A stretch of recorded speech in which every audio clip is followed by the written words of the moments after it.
नमस्कार दोस्तों, मैं स्वागत करता हूं आप सभी का एक बार फिर से।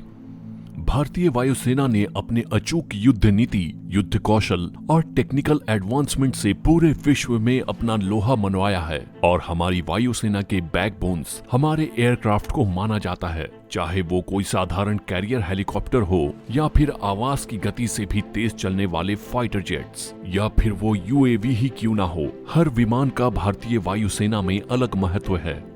इन एयरक्राफ्ट को इंडियन एयरफोर्स में शामिल करने से पहले इनका रिगरस इंस्पेक्शन किया जाता है और इनमें आवश्यकता के मुताबिक जरूरी परिवर्तन भी किए जाते हैं।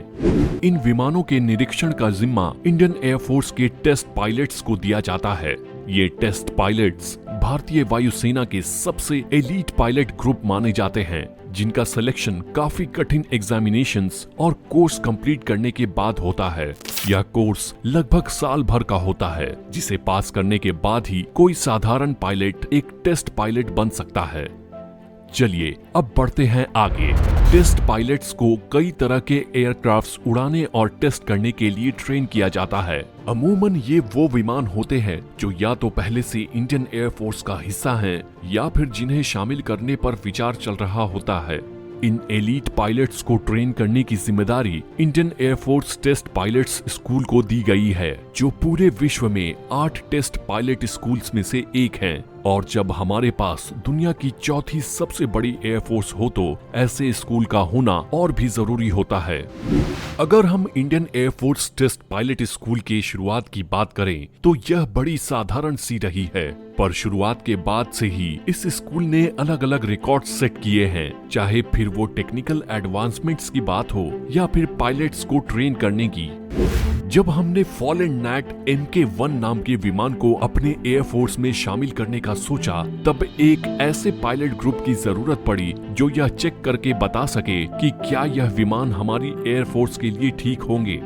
शुरुआती दौर में हमारे 2 पायलट्स को एम्पायर टेस्ट पायलट्स स्कूल भेजा गया, जिसके बाद हमने अपने कई पायलट्स को यूनाइटेड किंगडम, USA और फ्रांस में भी ट्रेन किया। अप्रैल 1957 में कानपुर में aircraft and armaments testing unit की शुरुआत हुई, जो साल 1972 में अपग्रेड होकर aircraft and systems testing establishment बना और इसे साल 1973 में बेंगलुरु में शिफ्ट कर दिया गया। साल 1972 में aircraft and systems testing establishment ने पायलट्स को प्रोडक्शन टेस्टिंग के लिए ट्रेन करना शुरू किया। 3 साल बाद एयरक्राफ्ट सिस्टम टेस्टिंग एस्टेब्लिशमेंट के सीनियर ऑफिसर्स ने एम्पायर टेस्ट पायलट स्कूल जाकर वहां के ट्रेनिंग मेथड्स सीखे और इसी आधार पर साल 1976 में एक्सपेरिमेंट के तौर पर टेस्ट फ्लाइंग ट्रेनिंग की शुरुआत हुई और तभी बना Indian air force test pilots school. और तब से इस स्कूल ने कभी पीछे मुड़कर नहीं देखा। आज यह स्कूल एयरफोर्स के अलावा इंडियन आर्मी, इंडियन नेवी और दूसरे नॉन मिलिट्री ऑर्गेनाइजेशन के टेस्ट पायलट्स को भी ट्रेन करता है। Indian air force test pilots school aircraft and systems testing establishment के साथ ही बेंगलुरु में लोकेटेड है और इसके आसपास ही HAL और DRDO के लैब्स हैं, जो इस स्कूल के लिए काफी बेनिफिशियल हैं। इन्हीं ऑर्गेनाइजेशंस के बेंगलुरु में होने के कारण इस शहर को एविएशन कैपिटल माना जाता है। शुरुआत के समय में स्कूल के लिए पायलट्स को हैंडपिक किया गया और धीरे धीरे कई पायलट्स खुद इस विद्यालय में ट्रेनिंग के लिए वॉलंटियर करने लगे, जिनका चयन उनकी knowledge, adaptability, decision making skills, patience और दूसरी जरूरी क्षमताओं को चेक करने के बाद किया जाता है। Indian air force test pilots school में पायलट्स, टेस्ट इंजीनियर्स और इंस्ट्रूमेंटेशन इंजीनियर्स के लिए 46 वीक्स का फ्लाइट टेस्ट कोर्स चलाया जाता है। यहाँ की ट्रेनिंग के बारे में ऐसा माना जाता है कि यहाँ से ट्रेन होने के बाद एक पायलट आधा इंजीनियर बन जाता है और एक इंजीनियर आधा पायलट। ट्रेनिंग का एम्फेसिस सभी को एक साथ एक फ्लाइट टेस्टिंग टीम की तरह काम करने के तरफ होता है और इस ट्रेनिंग के 3 इम्पोर्टेंट पार्ट्स हैं, जिनमें पहला है इंजीनियरिंग कॉन्सेप्ट्स के फाउंडेशन तैयार करना, उसके बाद फ्लाइंग के दौरान सेफ्टी और प्रिसिशन के बारे में ट्रेन करना और फिर ट्रेनीज द्वारा चुनी गई स्ट्रीम्स में उनका स्पेशलाइजेशन करना। यहाँ ट्रेनीज को 6 स्ट्रीम्स में ट्रेन किया जाता है और इनके नाम हैं fixed wing test pilots, rotary wing test pilots, fixed wing flight test engineers, rotary wing flight test engineers, flight test engineers from the avionic stream, flight test instrumentation engineers। Streams का selection trainees के qualifications और उनके interest को देखकर किया जाता है। Course के दौरान प्रैक्टिकल और थियोरेटिकल एस्पेक्ट्स दोनों का ही काफी महत्व होता है और दोनों चीजें ट्रेनीज को साथ सिखाई जाती हैं। पूरा कोर्स लगभग 500 घंटे का होता है, जिसमें से ट्रेनीज को 100-150 घंटे अलग अलग विमानों के साथ उड़ान में बिताने होते हैं।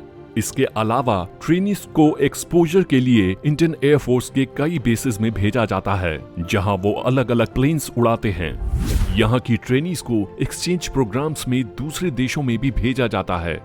आप सबको तो याद ही होगा कि किस तरह से स्क्वाड्रन लीडर राकेश शर्मा ने स्पेस से भारत को देखकर सारे जहां से अच्छा हिंदुस्तान हमारा बोलकर देश का मान बढ़ाया था। और आपको जान के आश्चर्य होगा कि भारत की तरफ से स्पेस में जाने वाले स्क्वाड्रन लीडर राकेश शर्मा भी यहीं के छात्र और एक टेस्ट पायलट थे। जब ट्रेनीज अपनी साल भर की कठिन ट्रेनिंग पूरी कर लेते हैं तो उनके पासिंग आउट के लिए एक dining dinner night Indian air force test pilot school द्वारा ऑर्गेनाइज कराई जाती है, जिसके बाद ट्रेनीज को उनके पासिंग सर्टिफिकेट्स दिए जाते हैं और साथ ही ट्रेनिंग में फर्स्ट आने वाले को सुरंजन दास ट्रॉफी से सम्मानित भी किया जाता है। यहाँ से ट्रेन्ड पायलट्स स्कूल के मोटो सूक्ष्मता एवं उत्कर्ष पर हमेशा खरे उतरते हैं। अगर आपको भी एयरफोर्स के हर विमान को उड़ाने और उनके बारे में सब कुछ जानने का शौक हो तो आप भी इस स्कूल को ज्वाइन कर सकते हैं, पर इससे पहले आपको इंडियन एयरफोर्स का हिस्सा बनना पड़ेगा। I hope Indian air force test pilots school के बारे में जानकर आपको भी इंडियन एयरफोर्स ज्वाइन करने का मोटिवेशन मिला होगा। तो इस वीडियो को लाइक करना ना भूलें और दूसरे डिफेंस एस्पिरेंट्स के साथ भी जरूर शेयर करें ताकि उन्हें भी ये जानकारी मिल सके। I will see you in the next video. Jai Hind.